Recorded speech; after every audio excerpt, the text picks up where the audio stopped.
Soa pino. Trânsito parado. Carros buzinando como se isso fosse mudar o mundo. E ali, no banco de trás de um carro blindado, estava Augusto Ramírez, milionário, empresário, dono de meia cidade, famoso por 3 coisas: dinheiro, frieza e a convicção profunda de que pobres só atrapalhavam o caminho. No ouvido dele, outro tipo de barulho acontecia, um zumbido constante, resultado de uma surdez progressiva que os médicos diziam ser irreversível. Ele já não ouvia bem, e a cada ano piorava. Para muitos, isso seria um drama. Para Augusto, era mais um inconveniente irritante. Enquanto esperava o semáforo abrir, olhava pela janela com tédio até que um menino magro, descalço, com roupas surradas bateu discretamente no vidro. Ele tinha no máximo 10 anos. Sorriso tímido, olhos enormes, atentos, daqueles que enxergam mais do que deveriam. Augusto, irritado, apertou o botão e o vidro desceu alguns centímetros. "Não tenho moedas", rosnou, mas o menino não pediu nada. Apenas gesticulou, com precisão, com fluidez, com naturalidade. "Libras." O menino estava se comunicando em libras. Augusto franziu a testa. Ele sabia aquela língua, ou pelo menos sabia o suficiente para perceber que o menino estava usando sinais reais. O garoto disse: "Com as mãos, eu posso fazer você voltar a ouvir." Augusto arregalou os olhos, depois riu. Riu alto, riu de debochar. "Você é surdo por acaso?" perguntou. O menino balançou a cabeça. "Não." "Então como sabe libras?" O menino fez um sinal simples, que até Augusto entendeu: "Porque eu escuto de verdade." E apontou, não para o ouvido, mas para o peito. Augusto revirou os olhos. "Vá te catar, garoto. Que palhaçada é essa? Você acha que pode curar alguém? Você é só um moleque de rua." O motorista sugeriu subir o vidro, mas antes que fizesse isso, o menino sinalizou algo mais: "Você não está pronto. Para escutar, precisa merecer." O sinal abriu, os carros avançaram, e o menino ficou para trás, parado no meio-fio, olhando diretamente para Augusto, como quem olha para alguém que ainda não descobriu o próprio destino. Augusto murmurou: "Merecer? Eu compro o que eu quiser, garoto." Mas, pela primeira vez em muito tempo, aquela frase ficou na cabeça dele mais do que qualquer ruído, como se algo dentro dele, algo que não ouvia fazia anos, tivesse sido cutucado, e não haveria dinheiro capaz de calar aquilo. Augusto passou o resto do dia irritado. Era como se a frase do garoto tivesse grudado na memória. Para escutar, você precisa merecer. Mas ele afastou aquilo. Tinha negócios a resolver, reuniões milionárias, problemas reais. Não podia perder tempo com um moleque de rua que brincava de milagreiro. À noite, cansado, decidiu descer do carro e entrar no prédio sozinho. O motorista foi estacionar no subsolo. A portaria estava vazia, e o corredor ecoava seus passos. Até que, um barulho leve. Na verdade, não era barulho. Eram gestos. O menino estava ali, dentro do prédio, na frente do elevador. Augusto se assustou. "Como você entrou aqui?" O garoto não respondeu com a voz. Apenas levantou as mãos e sinalizou, outra vez em libras: "Você continua não ouvindo." Augusto apertou os dentes. "O que você quer? Dinheiro? É isso? Está tentando me extorquir?" O garoto balançou a cabeça devagar. Depois fez outro sinal: "Não é dinheiro. É mudança." Augusto riu, indignado. "Claro, um filósofo agora. Você acha que é quem, garoto? Um profeta? Um guru? Um escolhido?" Mas o menino apenas se aproximou, devagar. Aquele olhar sereno, firme, quase adulto demais para um corpo tão pequeno. Ele tocou no bolso do paletó de Augusto, exatamente onde ficava o aparelho auditivo caríssimo, e sinalizou: "Isso não te faz ouvir. Isso só faz som." As palavras bateram forte. Bateram onde Augusto não conseguia colocar preço. Ele sentiu a garganta travar e odiou sentir isso. "Olha, seja lá qual for sua brincadeira, termine. Eu não tenho paciência para mágicas ou espiritualidade, ou seja lá o que você está tentando fazer." O menino deu um meio sorriso e fez um último sinal: "Eu volto quando você estiver pronto." E então correu escada abaixo rápido demais. Quando o segurança apareceu, Augusto percebeu: ninguém mais tinha visto o garoto, nem as câmeras tinham gravado nada. E pela primeira vez em anos, Augusto não sabia o que pensar. Augusto dormiu mal. Virava de um lado para o outro, irritado consigo mesmo por estar pensando em um garoto de rua. Sentia como se algo estivesse encostado no peito. Um peso estranho, uma inquietação que ele não lembrava de sentir desde antes de ficar quase completamente surdo. No dia seguinte, no escritório, ninguém percebia que ele estava mais calado que o normal. Ele era sempre duro, direto, frio. Mas por dentro, algo parecia desalinhado. Durante uma reunião importante, em que ele deveria apresentar um relatório, seus olhos se perderam na janela. O reflexo no vidro mostrou algo que o fez travar a fala. O menino de rua estava no outro lado da rua, sentado na calçada, olhando diretamente para ele. Ninguém mais parecia notar a presença do garoto. Augusto engoliu seco e perdeu o fio da explicação. Um diretor sussurrou ao outro, achando que o chefe estava tendo uma crise nervosa. Assim que a reunião acabou, Augusto largou tudo e desceu correndo o prédio. Quando atravessou a rua, o menino não estava mais lá. Em seu lugar, uma única folha de caderno dobrada. Ele pegou, abriu, letras tortas, de criança. Ouve o que você não quer ouvir. Augusto sentiu o estômago embrulhar. Voltou sozinho para o carro, sem motorista.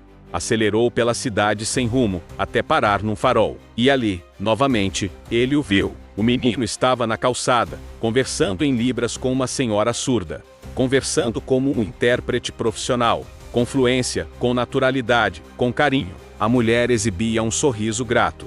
O menino só acenou e correu, direto na direção do carro de Augusto. Bateu na janela. Augusto, num impulso estranho, abriu. O garoto fez o sinal que Augusto já reconhecia. Você escuta som, mas não escuta gente. Augusto explodiu. Eu não escuto nada. Entende? Eu perdi minha audição. Você não sabe o que é isso. O menino balançou a cabeça com calma e sinalizou devagar, como se falasse com alguém ferido. Você perdeu isso antes, muito antes de ficar surdo. Essas palavras atravessaram Augusto como uma faca. Ele queria responder, mas travou.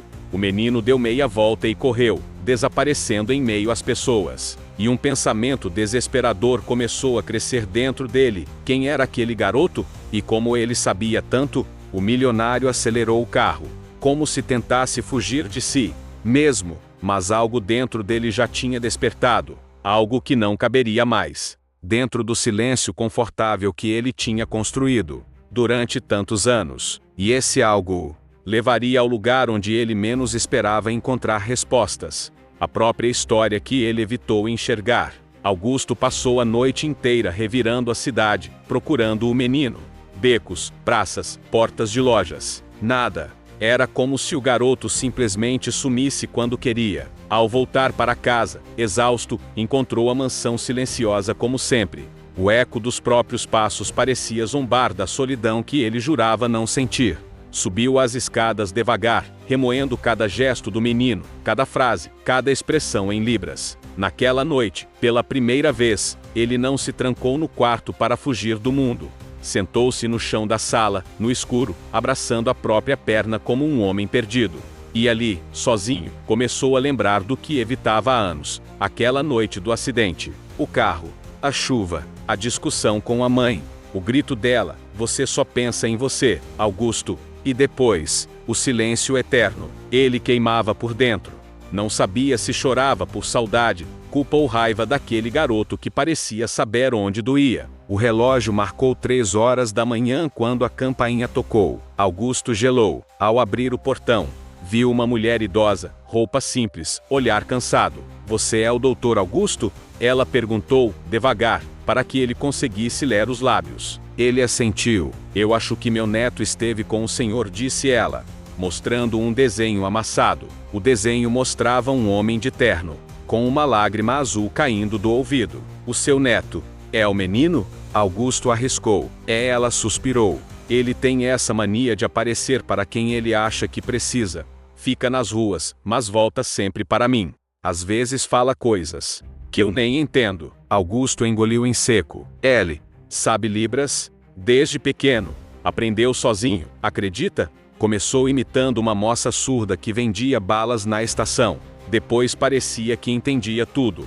Como se tivesse nascido para ouvir quem ninguém escuta. Aquelas palavras bateram fundo em Augusto. A mulher segurou o braço do milionário com delicadeza. Ele nunca se aproxima de alguém sem motivo. Se ele falou com o Senhor, é porque você está precisando. E então ela entregou o que parecia ser um caderninho infantil, quase destruído, cheio de rabiscos. Ele deixou isso na mesa hoje e disse: é para o homem que não sabe escutar. Augusto ficou paralisado.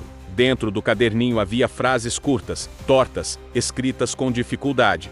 As pessoas falam mesmo quando ficam quietas. O que você não quer ouvir é o que você precisa ouvir. O mal que você guarda faz barulho. E na última folha, eu posso te fazer voltar a ouvir. Mas você precisa merecer. A mão de Augusto tremeu quando levantou o olhar para perguntar onde o menino estava. A avó já havia ido embora. Restava apenas a escuridão da rua. E a sensação de que algo estava prestes a acontecer. Algo que ele nunca seria capaz de explicar apenas com lógica, dinheiro ou medicina. Algo que o aproximaria não do milagre, mas da verdade que ele nunca teve coragem de enfrentar. Augusto não conseguiu dormir. Aquele caderno, aquelas frases tortas. Parecia que cada palavra tinha sido escrita direto no seu peito. Ele, um homem acostumado a estatísticas, diagnósticos, pareceres médicos e tudo que pudesse ser explicado, agora estava ali, sentado no chão da cozinha, encarando rabiscos infantis como se fossem revelações divinas.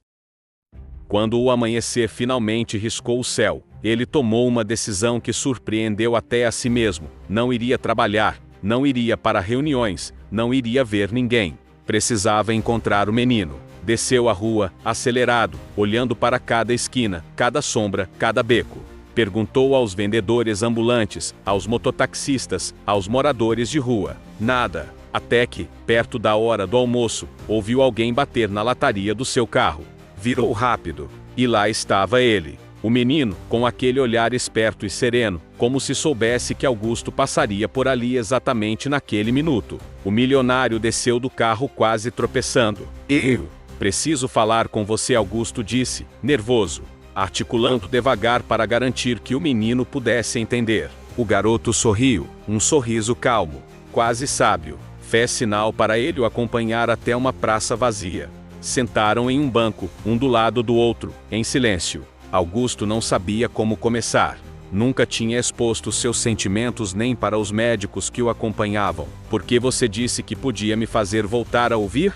Ele perguntou, com a voz embargada. O menino levantou as mãos devagar e fez um único sinal em libras, coração. Augusto apertou os olhos, irritado com aquilo. Não faça poesia comigo, garoto. Não tenho tempo para isso. Meu ouvido não funciona. Já tentei de tudo. Eu perdi parte da audição no acidente em que minha mãe. A voz falhou. O menino esperou, com paciência, com uma calma que desmontou Augusto por dentro. Em seguida, sinalizou: você ainda não escutou o mais importante. O mais importante? Augusto repetiu. O menino então levantou a camiseta e mostrou um enorme hematoma no braço. Um roxo profundo, recente. E apontou para si mesmo: eu ouço a dor dos outros. Aquela frase, dita em gestos, pegou Augusto desprevenido. Ele sentiu a garganta fechar. Quem fez isso com você? Perguntou, de forma instintiva. O menino não respondeu. Apenas observou Augusto com um olhar firme, um olhar que parecia dizer: a dor dos outros existe mesmo quando ninguém quer ouvir. E então, pela primeira vez em anos, Augusto sentiu, não um zumbido, não uma interferência, mas um som real, um farfalhar de folhas, suave, distante, mas presente, vivo. Ele levou a mão ao ouvido, incrédulo. Eu ouvi isso? O menino sorriu, um sorriso pequeno, confiante. E fez o sinal, quase lá. Augusto sentia o coração disparar. A respiração acelerou. O mundo girava ao redor dele, como se uma porta estivesse se abrindo. Uma porta interior, mais pesada que qualquer diagnóstico médico. O que eu tenho que fazer? Ele perguntou, desesperado, quase implorando. O que você quer de mim? O menino se levantou. Colocou a mão pequena sobre o peito de Augusto, bem onde o coração batia forte, e sinalizou: mereça. Depois saiu caminhando, sem pressa, deixando Augusto sozinho no banco, com o som das folhas que ele jurava não ser capaz de ouvir, e com a certeza de que, se quisesse realmente recuperar o que perdeu, Teria que enfrentar algo muito maior que a própria surdez. Depois de alguns minutos parado, perplexo, Augusto resolve se levantar da praça e correr de novo atrás do menino. Não ligava mais se sua camisa estava suada e seu terno estava sujo. Precisava acabar de vez com aquele mistério. Quando ele encontra o menino novamente, não consegue esconder a angústia. Fala logo. Quem te ensinou aquilo? Quem te mandou falar comigo daquele jeito? Rosna Augusto. O menino não chora. Não desvia. Ele apenas respira fundo. E pela primeira vez solta algumas palavras, baixinho, com a voz rouca. Aprendi porque precisava falar com o mundo. Mesmo quando o mundo não queria ouvir. Augusto arqueia a sobrancelha, confuso. O quê? O menino toca o próprio peito. Depois faz um gesto com as mãos. Como se desenhasse: eu conheço pessoas que não escutam. Donos de empresa, de carros, de ruas. Eles passam e acham que a gente é só cenário. Mas eu aprendi uma coisa com a professora. Ele olha diretamente nos olhos do homem. Surdo não é quem não ouve. Surdo é quem não se importa. Augusto tenta falar algo, mas nada sai. O menino continua: eu sei sinais. Porque às vezes eu sou o único que entende quando um surdo tenta pedir ajuda na rua. Sei porque já ajudei um senhor a encontrar o ônibus, uma menina a achar a mãe. Sei porque aprendi a enxergar as pessoas por dentro. E o que isso tem a ver comigo? Pergunta Augusto, já sem arrogância, quase sem coragem. O menino tira do bolso um pequeno caderninho rasgado. Nele, uma frase escrita com letras tortas: o pior surdo é o que escolhe não ouvir. Ele mostra para o bilionário. Escrevi isso depois que vi meu pai gritar com a minha mãe sem escutar nada do que ela dizia. No dia que ele foi embora, eu prometi que aprenderia a ouvir até o silêncio. Augusto engole seco. Ele olha o menino, talvez pela primeira vez olhando de verdade. Por quê? Ele respira fundo. Por que você quis falar comigo? O garoto hesita, depois responde: por quê? Quando eu vi o Senhor pela primeira vez, eu senti que seu coração faz barulho. Muito barulho. Como se tivesse coisas gritando aí dentro. E ninguém querendo ouvir. Augusto arregala os olhos. A frase o atravessa como uma faca. E eu posso ajudar o Senhor a ouvir de novo. Diz o menino, com uma calma quase celestial. Mas o Senhor precisa merecer. Augusto abre a boca para falar, mas não consegue. O menino sorri de leve. Eu posso te mostrar como ouvir com o coração. E então, algo acontece na rua que faz Augusto arregalar os olhos, quase sem acreditar. Algo que muda tudo. Algo que marca o início do milagre. E é aí que tudo realmente começa. Do outro lado da rua, em frente ao prédio imponente onde ele trabalhou a vida toda, está sua irmã mais velha, Helena, a pessoa com quem ele não fala há mais de 10 anos. Ela o viu sofrer com a perda da mãe, mas ele se afastou quando herdou a empresa, acreditando que não precisava mais de ninguém. Helena tentou se reaproximar inúmeras vezes, sempre ignorada, sempre muito ocupado, sempre com coisas mais importantes. Augusto sente o peito apertar. O menino ao seu lado apenas observa, como se já soubesse o que estava prestes a acontecer. É ela. Augusto sussurra. Eu sei, responde o menino, sereno. E é com ela que sua audição começa a voltar. Helena o vê e, por um segundo, parece que vai virar o rosto. Mas não vira. Ele se aproxima devagar, como quem aprende a caminhar pela primeira vez. Me desculpa, diz ele, com a voz quebrada. Por tudo. Por ter te deixado falando sozinha. Por não te ouvir. Eu achei que eu não precisava mais de ninguém. Helena respira fundo, com os olhos marejados. Augusto, eu só queria meu irmão de volta. Nunca quis seu dinheiro. Só queria que você me ouvisse de verdade. Ele a abraça. E é nesse abraço, cheio de anos não vividos, que Augusto sente algo dentro dele se abrir, uma escuta nova, profunda, que não depende de tímpanos, mas de alma. Quando ele volta para agradecer o menino, o garoto já não está mais lá. Só resta, no chão, um pequeno bilhete escrito com caligrafia infantil. Quem aprende a ouvir com o coração nunca mais fica surdo. E pela primeira vez em muitos anos, Augusto realmente escuta.